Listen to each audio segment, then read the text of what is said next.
Start with the simple practices and working methods that improve your position, and then gradually grow and think about actually how could we do things, or they have to balance out financially. Yeah, particularly we go back to the mid-market. It's difficult, but there is a lot of funding and grants that are available as well potentially that can help you through that journey, but they tend to be more complex than those first steps.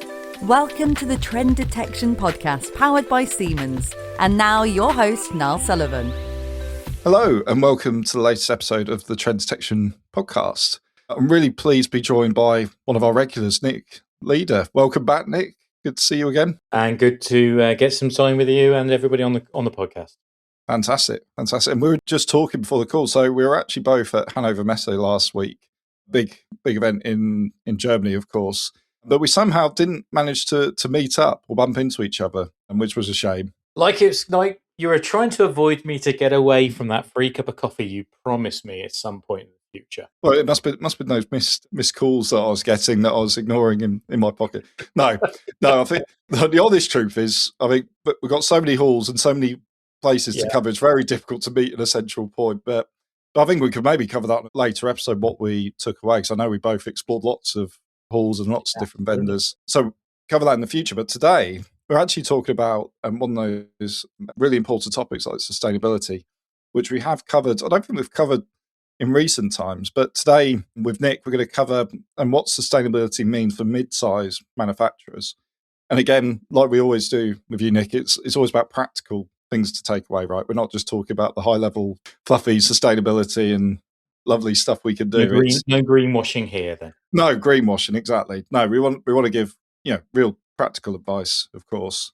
But I guess before we started, because we're focused on mid-sized manufacturers first of all, Nick. So why? Because I know it's sort of a topic you brought sort of to my table in a way. Why are we focusing on mid-size? Well, when I say mid-size, I really mean the SME sector as opposed to the large enterprises. If you look at the UK manufacturing base, there's about 265,000, 270,000 manufacturers in the UK, of which 99% are classified as SMEs. So it's the vast majority.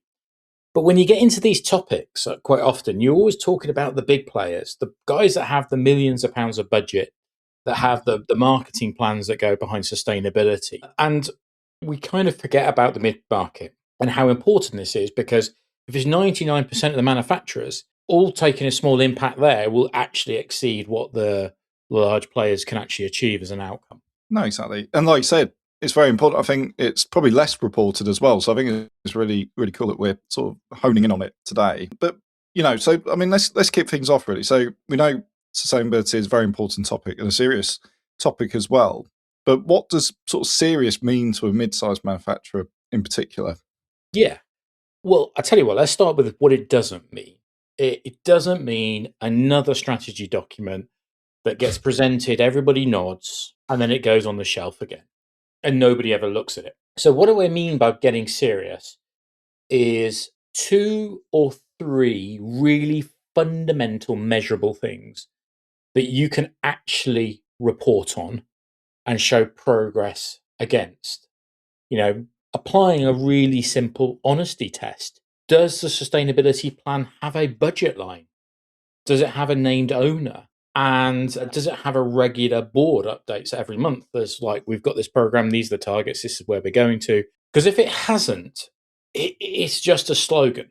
It's just something that you're saying, but not really doing. And kind of in that first year, if you establish that baseline and you track the progress where you've come, I think that is getting serious. You're putting money behind it, you're reporting regularly, and you can say over a 12-month period, we achieved this. What that specifically is, I'm not going to say at this point in time, and I'm sure we'll go on to it. But anything else is just kind of, you used the word greenwashing already, but it is greenwashing. But what I will say is this isn't sustainability for sustainability's sake.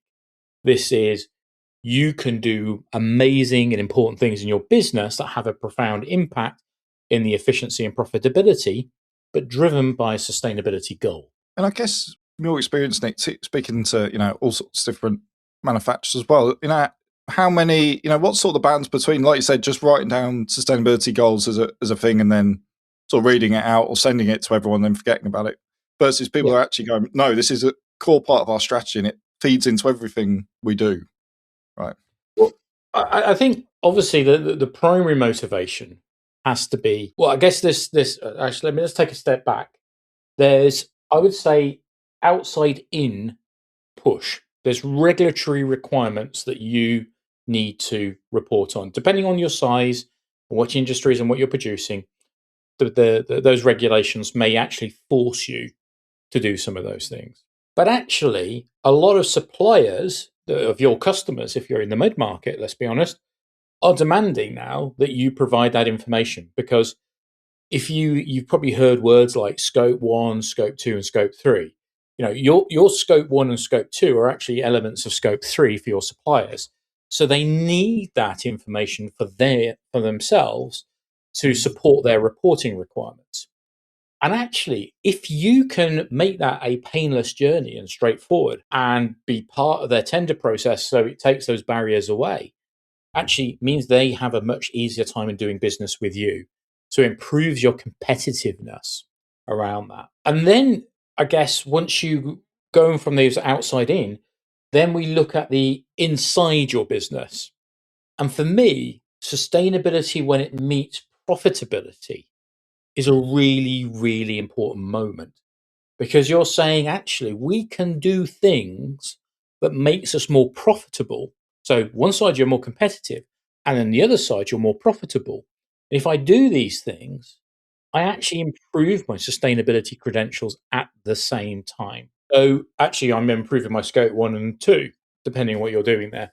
So actually, I think from my perspective, there's a dual driver behind it. It's being competitive and it's being profitable, and at the same time being more sustainable. Yeah, no, so that makes sense. So it's not like anything in sort of big manufacturing. It's not about doing anything in isolation. It sort of has to join together with your other key, let's say, metrics or initiatives you're running. Yeah, absolutely. And you can report on the two things. Yeah, you can have your sustainability goal that shows the financial benefit as well as the improvement in, say, CO2 emission. So those two things can go hand in hand, or reduced energy usage. And how can you practically sort of tie those two things together? Like, tie sustainability to your sort of profit and loss or revenue even? Yeah. Well, the first thing is establishing the baseline. So let's take a really simple, but probably one of the best examples you can start with is around energy. How often are machines on, running but idle? They're not machining, but they're on. They're consuming energy. You've got fans that might be going, extractor fans that might be going off at 4 o'clock in the morning. You might be having heating systems set up that, heating buildings that are empty or above what's really needed. So actually looking at those things there and just saying, this is the baseline of what we consume today. And then we're going to run an energy improvement initiative to reduce, say, the amount of energy we're consuming. And actually tracking that delta, you can very easily associate a financial benefit to that. But also, because you understand what your energy mix is coming from your suppliers, you can also demonstrate that delta as an improvement back to your sustainability components. So, this is just an anecdotal story, by the way, but I thought it was really fascinating around this. So the beginning of the week, I was in Hanover. And at the back of the week, end of the week, I was at MAC 26 at the NEC. And I was fortunate enough actually to have dinner. I was at the MAC 26 dinner on Thursday night. And I was sat next to the deputy CEO of the NEC. And I don't know if you've ever been to MAC, but it's a huge show with machines everywhere. And one of the things that was boggling my mind is, how do you get the energy that's needed to run all this equipment? Because it's probably one of the most biggest factories you've ever come across in your life to support this. And a few years ago, up until about 2020, they used to have to bring in additional generators to support the show. But since 2020, what they've been saying is the machines have become more efficient, so much more efficient, that they can now run the show just off their main supply. And that just shows you, from their point of view, actually, and from a manufacturing point of view, the machines today are running much more efficiently. Therefore, there might be actually a significant cost advantage around it. But for me, I just thought it was an interesting position when we talked about energy and just looking at the transformation of older machines and how much energy they consume versus newer machines. And then if you apply that to how often the machine is powered on but is in idle mode, how much that potentially is costing you as a business. And I think what's also interesting about that as well, it's actually looking at, and when you mention energy generally as an example, it's about being more efficient. It's not about, spending lots of money on lots of new things and processes. Like I say, some of the examples you gave there are actually things that, not immediate, but things that could be done quite practically, right? Even if we are looking at sort of real bigger initiatives that maybe require a bit more investment of time, resources, etc. Yeah, and even if you wanted to kind of, there's a principle of that. Now, obviously, if you want to look at a machine itself, you need to start doing some sub-metering and actually put meters local to the machine and understand what it's consuming. Almost like you use one of these little energy plugs at home, although I wouldn't recommend that running any manufacturing equipment off. But, you do sub-metering on this. So, if you really want the granularity of these things, you can actually relatively and cost effectively implement these things, start measuring them, bring them into a system as you start actually tracking the improvement. And when you're doing that, you're starting to take the first steps around some of the regulatory requirements like ISO 50001. So you start to implement your energy management systems and actually then start tracking the changes you're doing and you record the changes and look at the impact. And so you have that closed loop ability in around the EMS energy management system you've got. So, starting off and just the basic working principle and just looking at the overall consumption has an improvement. And then over time, you can improve that granularity to refine that even more. And I guess my other question around energy as well, consider that, an easier win. But are there examples of things that look like an easier win on paper, but don't, aren't and require a lot more sort of thought, planning, etc. and buy-in? I think when we say easier wins, I think the difference between simple and easier is between just doing things smarter to improve your position. To me, that's an easy win. It's like almost like some of these AI stories. AI is fantastic, but if nobody can still make the decision, it adds no value. So don't jump to the technology answer. They give you solid foundations that just says actually doing things cleverer not cleverer, but smarter, more awareness of the impact that these things can have. Like the energy monitoring example improves. But then as you move from that, you can get cleverer. What we're not necessarily talking about is cleverer systems per se, but just doing bigger projects. Some of them actually potentially need capital investment. So another really good kind of insightful moment I had over the past week was landing in Bristol. I flew back from Hanover via Amsterdam to Bristol. Landing in Bristol. By the way, that just shows my sustainability credentials as I've been flying everywhere. So that's not a good statement to make, but practically, very practical. But as we're landing, I don't know, as you fly through Wiltshire, you see all these fields full of solar panels. And then you fly over an industrial estate and hardly anybody's got solar panel on their roof. And you just go, oh gosh, it's like, how much real estate do we have on factory roofing that could allow us, with the right health and safety positions, and risk assessments, but to actually place solar panels on roofs? That actually took me back to a conversation I had about a year or two ago with quite a large manufacturing business, a global manufacturer, that's actually leasing their roof space now to energy providers that implement these solar panels. And they get a proportion of that energy back free of charge because they've, as part of their lease deal. I think it's like after 10 or 15 years, the solar panels ultimately become theirs. So they've got that free generation after that. So I think there's lots of things you could do that are probably more advanced. So simple things, start with the simple practices and working methods to improve your position, and then gradually grow and think about actually how could we do things more, new machinery, things on roofs, but they have to balance out financially. Yeah. Particularly, we go back to the mid-market. It's difficult, but there is a lot of funding and grants that are available as well, potentially, that can help you through that journey, but they tend to be more complex than those first steps. Yeah, and that's an interesting one. I mean, it's an interesting example, because you can see sort of the win-win, for society, if you want to call it, back as well. Selling energy back or back to the sort of supplier as well. But of course, that requires upfront budget. I know it might pay back itself over a certain many years, but it's when there's competing budgets for different production, quality, maintenance, other areas. Does it when things like investments into solar panels that sort of get deprioritized or thought about in a different way to those other sort of day-to-day, I'll call them day-to-day priorities? So I think things are changing a little bit. And I think some of the things you mentioned there, interestingly, are not disconnected to sustainability investments. Yeah. So let's just take energy volatility at the moment. And the UK has the highest energy prices in the world. At least we keep getting told that. And certainly, well, at least when I filled my car up the other week, I was like getting a new mortgage just to fill it up. But volatility and risk are different now. We're thinking about these differently. So, you could be running your factory, but energy is 4 or 5 times the price it was 2 years ago, 3 years ago. And you have no predictability on it.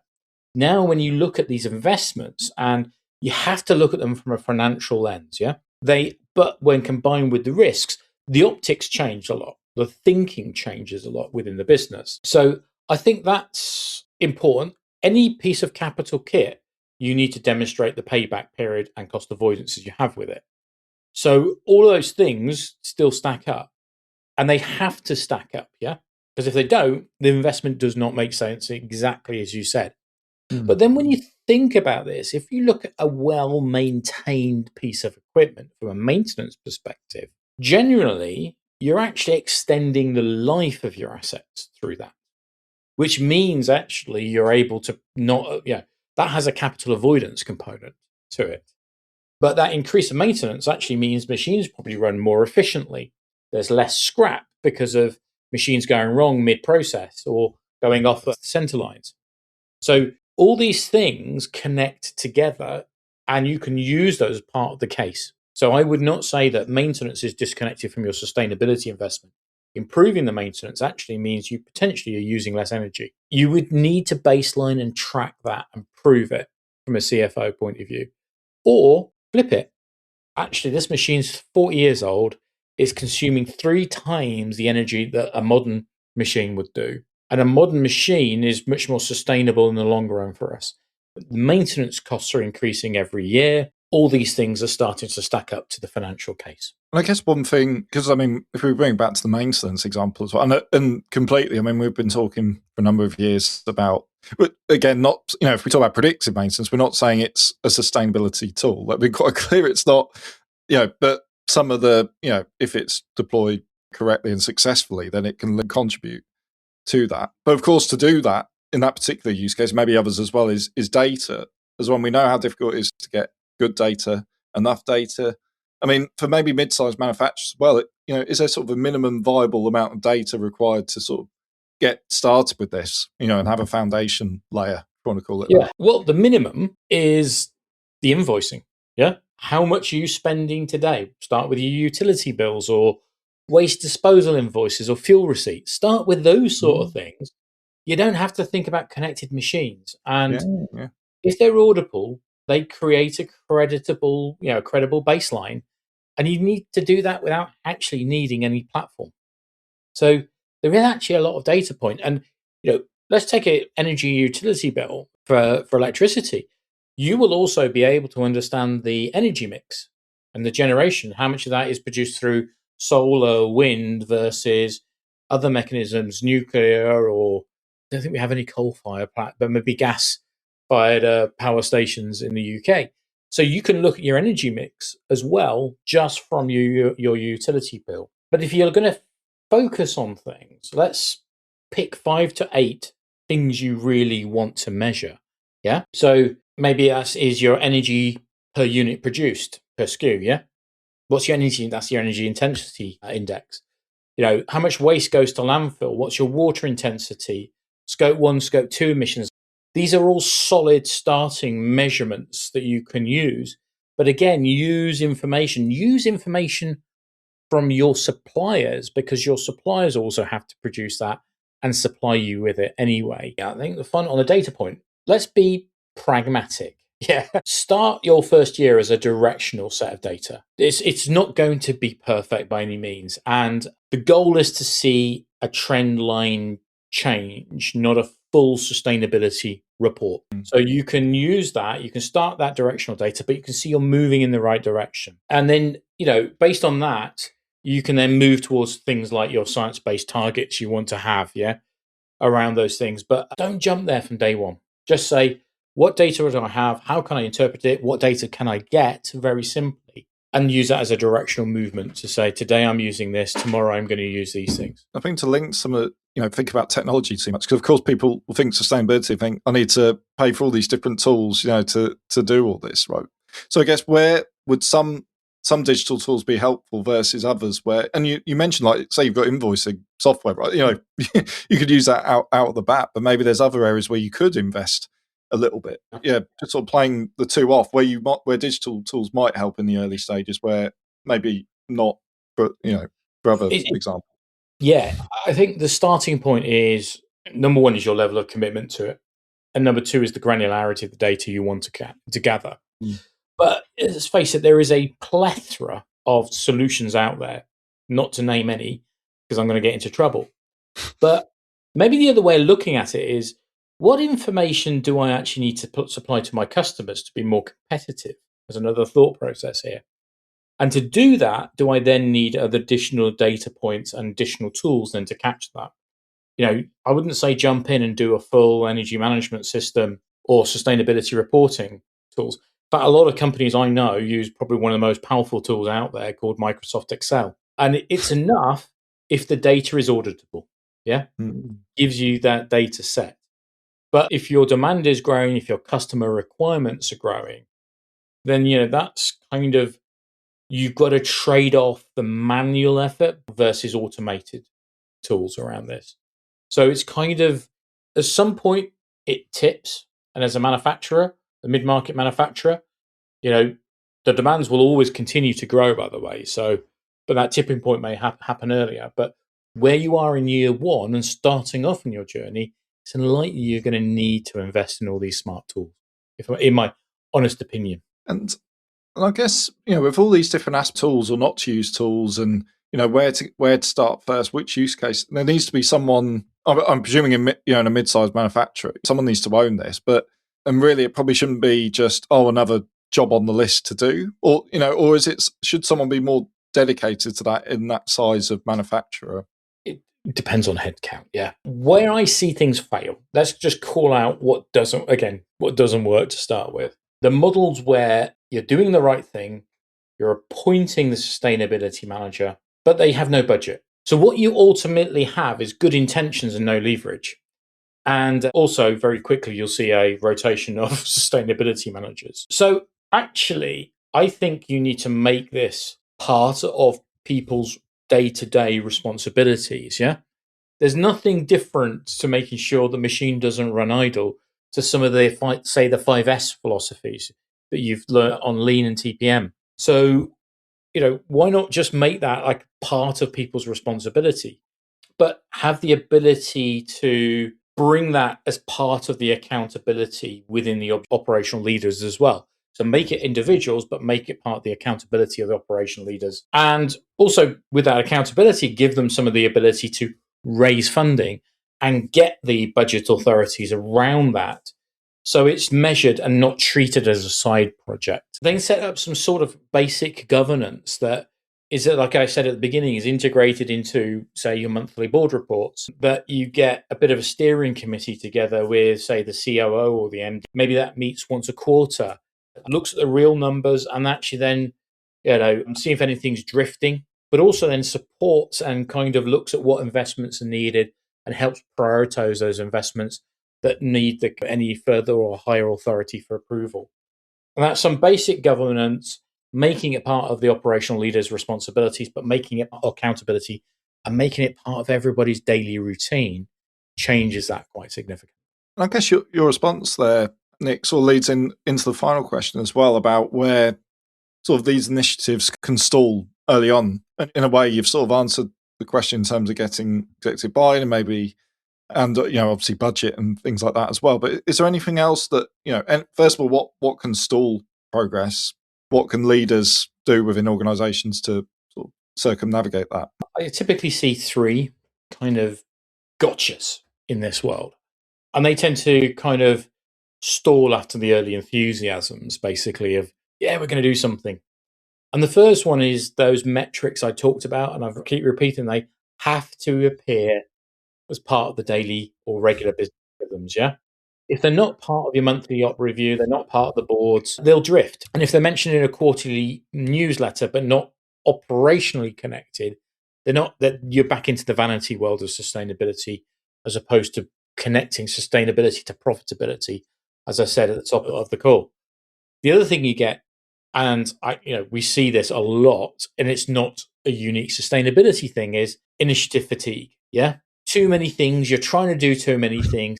I said at the beginning, let's just focus on a couple of key things you can actually implement. So too many work streams, not enough resources. Yeah, it's three things that move the needle, beat 10 things that don't progress every time. And then the final thing is the early champions, the people who are championing at the beginning are leaving, are moving. That means that person was driven by that person's energy often, rather than the business structure. So that when they move, if it's not integrated into business structure, that energy, that drive disappears. So, that you need to capture that. And as I said at the beginning, just integrate that into the business rhythm. And that's really, well broken down into those three. I think, because when I think about it, I could almost apply those to, again, bringing it back to predictive maintenance, but you could always apply it to that, or maybe any technology deployment as well, if we talk about technology as well. It's just interesting how the similarities there. But it is, but it's like, it's a change, isn't it? You're doing something, you're changing the existing way of working for the better, rather than just saying it's about maintenance and uptime. We're now saying this has a sustainability goal to it. So there's two flavors of this, but the journey you go on is the same. Yeah, change management certainly it's a burning topic, internally as well. I know I'm going to be recording a podcast soon on that as well. But yeah, that's fantastic. I guess we're coming towards the end, and as I pre-warned you before, Nick, we do have a lightning round now.